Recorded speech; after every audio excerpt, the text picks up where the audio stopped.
Violence erupting in Mexico following the killing of the cartel leader El Mencho. More than 24 Mexican military troops are dead, we're learning, following a series of the attacks in the nation. The State Department is urging American citizens in the area to shelter in place still. Mexican officials are urging calm.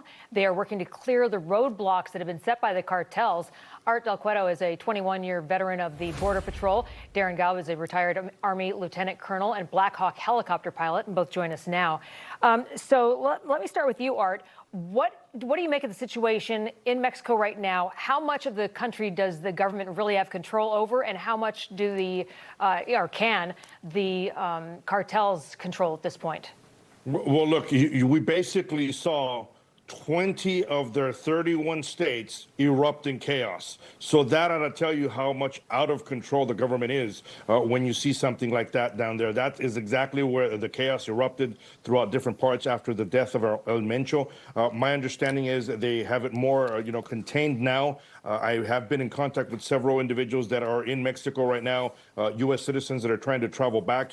Some of their plans obviously have, been derailed, but they are being able to get some flights. They're being told that some flights are going to be able to, jump on some flights tomorrow. Mm-hmm. So that's obviously hopeful. But this just shows the chaos that happens within a blink of an eye down there because of the lawlessness and because the cartels control the most of it. I hope that the American people realize how bad it is, and they don't forget in 2-3 months and start sending their children or kids in college decide to start going over there to vacation, because this is something that is very volatile. It can continue going on.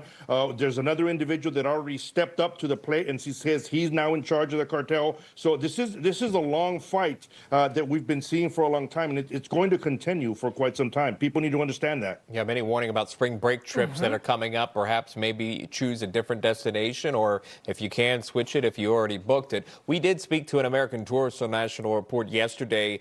He was able to describe, Colonel, the violence that has been taking place. I want you to listen to this.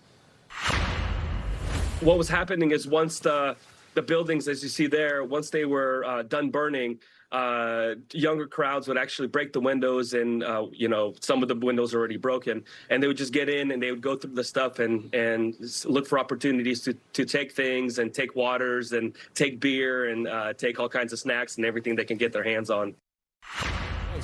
Eugene Marchenko, he was there, I believe, with his wife, but sharing his story, and he wasn't there to take photographs. He was getting the bare necessities because they were stuck at the Airbnb that they were at, and he was able to see what was happening, which was, of course, after the burned buildings, the looting that went on. Just how dangerous, Colonel, is this situation? It appears we're getting word that some of this is getting under control, but that could all change again.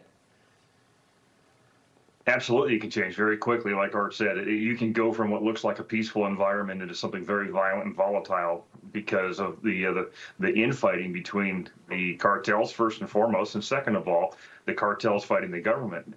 Ultimately, the government is given the amount of power that they're given by the cartels, and if there's peace, it's because the cartels have allowed it, because no one is threatening their leadership, their funding streams, and their power bases. As soon as those are threatened, that's what you see happening across those 20 states in Mexico.